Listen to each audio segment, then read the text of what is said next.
नमस्कार, स्वागत है आप सभी का द फैक्ट इंडिया पर। और आज हम बात कर रहे हैं एक ऐसे घोटाले की जो न सिर्फ सरकारी नौकरियों की साख को ठेस पहुंचा रहा है बल्कि फर्जी दिव्यांग सर्टिफिकेट बनाकर नौकरियां पाई जा रही है राजस्थान में।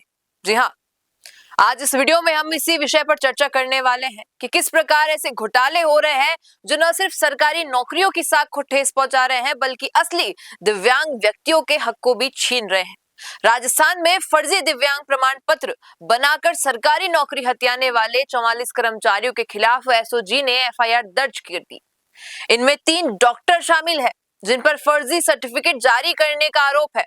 ये मामला सिर्फ एक जिले तक सीमित नहीं है, पूरे प्रदेश में ऐसी सेंधमारी की आशंका जताई जा रही है। जी हाँ, हाल ही की रिपोर्ट्स के अनुसार सिरोही जिले में तो हजारों फर्जी प्रमाण पत्र जारी होकर जिनका खुलासा हुआ है। ये मामला सिर्फ एक जिले तक सीमित नहीं है, पूरे प्रदेश में ऐसी सेंधमारी की आशंका जताई जा रही है। जी हाँ, हाल ही की रिपोर्ट्स की माने तो सिरोही जिले में तो हजारों फर्जी प्रमाण पत्र जारी होने का खुलासा हो चुका है। इस पूरे मामले को विस्तार से समझते हैं।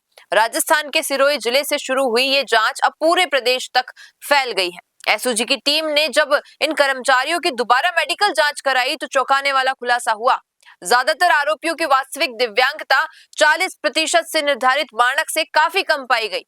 कई तो बिल्कुल स्वस्थ निकले। इनमें ज्यादातर स्कूल टीचर और जो शिक्षा विभाग में तैनात थे वो लोग थे। कुछ स्वास्थ्य विभाग और कुछ अन्य विभागों में भी काम कर रहे थे। आरोपियों की लिस्ट में विनोद कुमार, प्रशांत सिंह, पवन कुमार जैसे नाम शामिल हैं। सबसे गंभीर बात यह है कि 3 डॉक्टरों पर फर्जी प्रमाण पत्र जारी करने का सीधा आरोप है। इनमें से कुछ कोटा और अन्य जिलों से जुड़े हुए बताए जा रहे हैं। जांच में पता चलता है कि कुछ प्रमाण पत्र तो एक ही दिन में जारी कर दिए गए थे, जबकि सामान्य प्रक्रिया में कम से कम 5 दिन लगते हैं। सिरोही में तो और भी बड़ा खेल सामने आया है। 2019 से 2024 के बीच पूर्व सीएमएचओ के कार्यकाल में करीबन 5100 माइग्रेटेड आवेदनों पर संदिग्ध दिव्यांग प्रमाण पत्र जारी किए गए। इनमें डिजिटल सिग्नेचर का दुरुपयोग भी हुआ।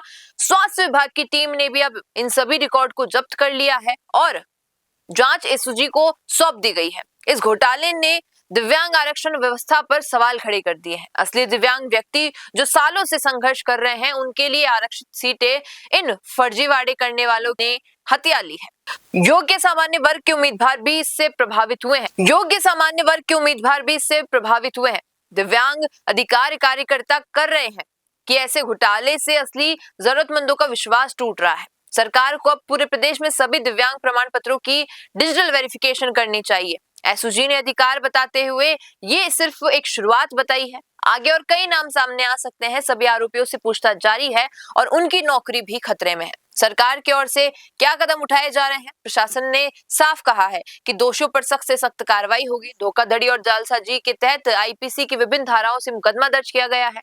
कुछ कर्मचारियों को सस्पेंड भी किया गया है। लेकिन सवाल ये है, क्या सिर्फ एफआईआर दर्ज करने से काम चलेगा या सिस्टम में गहरी सदार्थ है जिसे जड़ से खत्म करने की जरूरत है? दिव्यांग प्रमाण पत्र कैसे बनता है? सामान्य सी एक प्रक्रिया है। मेडिकल बोर्ड जांच, 40% या अधिक दिव्यांगता की प्रमाणितता, सर्टिफिकेट जारी हो जाता है। लेकिन फर्जीवाड़े में मध्यस्थ थे कुछ डॉक्टर और अधिकारियों की मिलीभगत से बिना जांच या झूठी जांच के सर्टिफिकेट बनाए जा रहे हैं। और समस्या क्या है? डिजिटल सिग्नेचर का दुरुपयोग। एक दिन में सैकड़ों सर्टिफिकेट, मेडिकल बोर्ड की लापरवाही। और इसका समाधान यही है कि पूर्ण डिजिटल वेरिफिकेशन हो, एआई आधारित जांच हो, हर 2-3 साल में रीमेडिकल बोर्ड हो, सख्त सजा का प्रावधान हो। ये घोटाला सिर्फ नौकरियों को नहीं बल्कि सामाजिक न्याय को भी बढ़ाता है। असली दिव्यांग को उसका हक दिलाना और फर्जीवाड़ा करने वाले को सजा दिलाना दोनों जरूरी है। बाकी आप क्या कहेंगे इस पर? बताइएगा कमेंट में।